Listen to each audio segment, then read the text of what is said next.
Today we're going to be talking about writing skeleton equations. These are equations that are not balanced. So we don't have to worry about how many particles are on each side of the equation, just that we have the correct formulas for those substances. Now, before we can begin to do that, we need to learn about something called diatomic elements. Diatomic elements are those that when they are in their free state, they will only exist in pairs. Now, by free state, I mean they're not in a compound. These are the 7 that we have to know. So if you have a situation where you have hydrogen, for instance, that's being produced in a chemical reaction, and we've done reactions before that produced hydrogen gas. You tried to test for that and got a hydrogen bark out of it. Some of you did. So if hydrogen alone is produced, then it's going to be produced as H2. However, if hydrogen is in a compound, for instance, water, it is not diatomic. It may say H2 after it, but that's simply because we need 2 hydrogens to balance out 1 oxygen as far as charge is concerned. So that's what makes the compound. However, it's not diatomic. So we have to keep that in mind. It's only diatomic if it's by itself, not combined with another element. Now, there's an easy way to remember these 7 diatomic elements if you have your periodic table. So if you'll look at your periodic table real quick, the way I have students remember this is by calling these the hydrogen 7. The hydrogen 7, again, are our diatomic elements. And those diatomic elements start with hydrogen over here. They go to number 7, which is nitrogen, and they make a 7. And there are 7 of them. So hydrogen, nitrogen, oxygen, fluorine, chlorine, bromine, and iodine, those are our diatomic elements, the hydrogen 7. So if you'll remember that little visual, it'll be easy for you to pick those out if you're in a situation like a test or a quiz. So with that information now, we can go ahead and start writing our skeleton equations from word equations. The first thing I want you to do is to carry down those pluses and arrows. And I want you to slash through them up here, not down here in the actual equation, but in the word part of the equation. I want you to slash through those pluses and arrows and carry them down. What this is going to do is separate it into different parts of the equation that you're going to find formulas for. And then I want you to label them as being either an element or a compound. Single words, elements.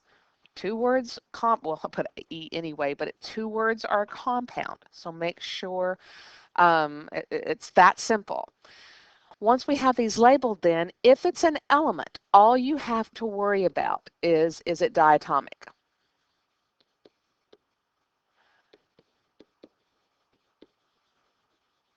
That's all you have to worry about. If it's an element, it's diatomic. If it's a compound, then you have to worry about finding the formula for that compound. And since most of the compounds in these equations are going to end up being ionic compounds, not all the time, but most of them, ionic compounds with metals in them, then we need to find charges. Now again, if it's molecular compound, we'll just worry about the prefixes, but if we're dealing with an ionic compound, which most of them will be, we're going to have to find charges to get and to write those formulas. So since zinc is an element, all we have to do is worry about if it's part of the hydrogen 7, if it's one of the diatomic elements. Since it is not, and you can look at your list up there just to double check, since it is not, we're simply going to write Zn. Bromine, on the other hand, if you'll look up here, bromine is one of the diatomic elements. So when we write that as an element, we're going to write Br2. It forms zinc bromide. So zinc bromide is a compound, so we're going to have to find charges on this. We know it has Zn and Br in it. We can't just automatically put a 2 after the bromine. People try to do it all the time. They'll put that 2 there because it's diatomic, but remember, when it's in a compound, it's no longer diatomic. We have to find charges. Zinc is a +2. Please don't put the charges down in the compound or I'm going to count it wrong. If we look up bromine on our periodic table, we'll see that it's a -1. And therefore, it looks like we are going to need 2 bromines in order to balance 1 zinc in charge. So we are going to end up with a 2 after it.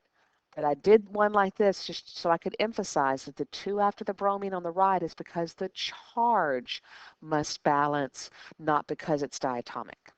So once you get your answer, I want it to be put into a box. And notice inside the box there are no charges, no E's, no C's, nothing but what I call a clean equation. Okay, let's look at the next one. On the next one, we're going to do the same thing. We're going to slash through the pluses and the arrows and carry them down. And then we're going to label our substances. Notice none of this is in green, which means all of this has to be there. The slashes have to be there, pluses, arrows, those E's and C's, everything has to be there.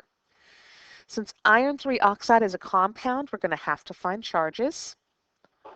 So our charge on that is going to be, since it's iron 3, is a +3. Oxide's a -2. Oxygen's a -2. So when we write the formula for this, we know that it's iron, we know that it's oxygen, and remember that 2-3 combination, we can cross charges. Just a little shortcut. So that means the 2 is going to go after the iron, and the 3 is going to go after the oxygen. So there's our formula for iron 3 oxide. Iron, since it's an element, remember, for an element, all we have to do is check to see if it's diatomic or not. Don't find charges, don't do anything, just check if it's diatomic. It is not, so all we're going to write is just Fe. Oxygen, on the other hand, if you look back up in your list of diatomic elements, you'll see that it's there, so we must write that with a 2 after it. So there's our final equation, our clean equation for this reaction. Our next example, once again, we're going to slash through our pluses and our arrows and carry them down.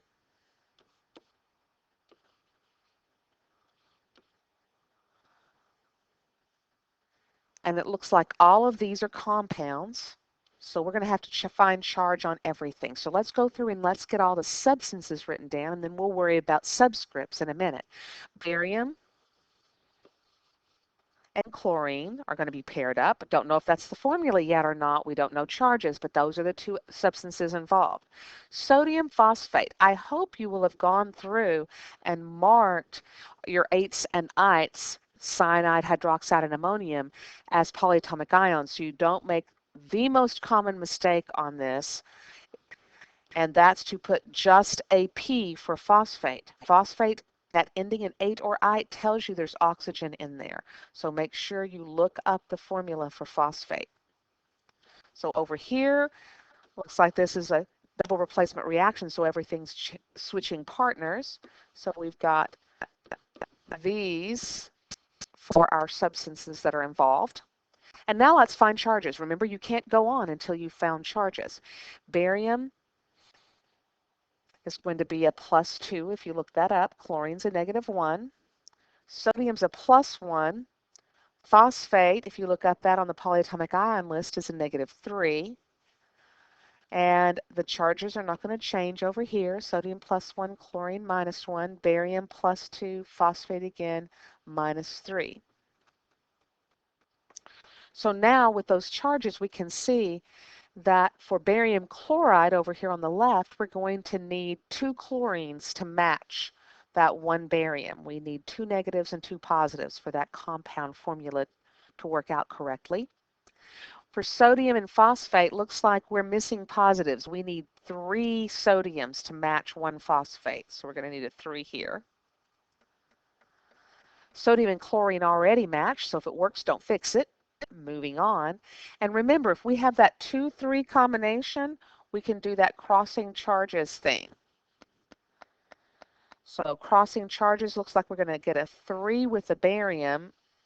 I didn't do a very good job with that parentheses, but the PO4 goes in parentheses and the 2 will go after that. And that's going to get us our formula, our equation, our skeleton equation for this reaction. Remember, make sure it's a clean equation. Finally, I'd like for you to stop and pause the video and try to do this last one on your own, and make sure you follow all of the steps that I asked you to do and see if you can get this on your own real quick. So hopefully you did that. And I'm going to change this to red. I'm trying to do every other one so it's not quite so confusing. So we've slashed through those pluses and arrows, and now we're going to carry them down. And after we carry them down, we're going to label everything. Hopefully you did that. Our compounds, we have to find charges for, so make sure you find charges for those compounds. Looks like we've got a +3 for aluminum, a -1 for iodine, +3 for aluminum over here, and a -1 for fluorine. So if that's true, then we've got aluminum and we've got iodine, but it looks like we need 3 iodines in order to balance that 1 aluminum. So we'll have 3 negatives and 3 positives. Fluorine, remember, if it's an element, all we do is check to see if it's diatomic, and sure enough, fluorine is, so we need 2 after it. Aluminum fluoride, we've got another +3, -1 combination. It's going to be aluminum with fluorine this time. And again, we're going to need 3 fluorines to match that 1 aluminum. Finally, our last substance, iodine, is another element. We only check for diatomic. It is, so I2 is the formula for that compound, or for that element. So there's your clean equation for that particular reaction.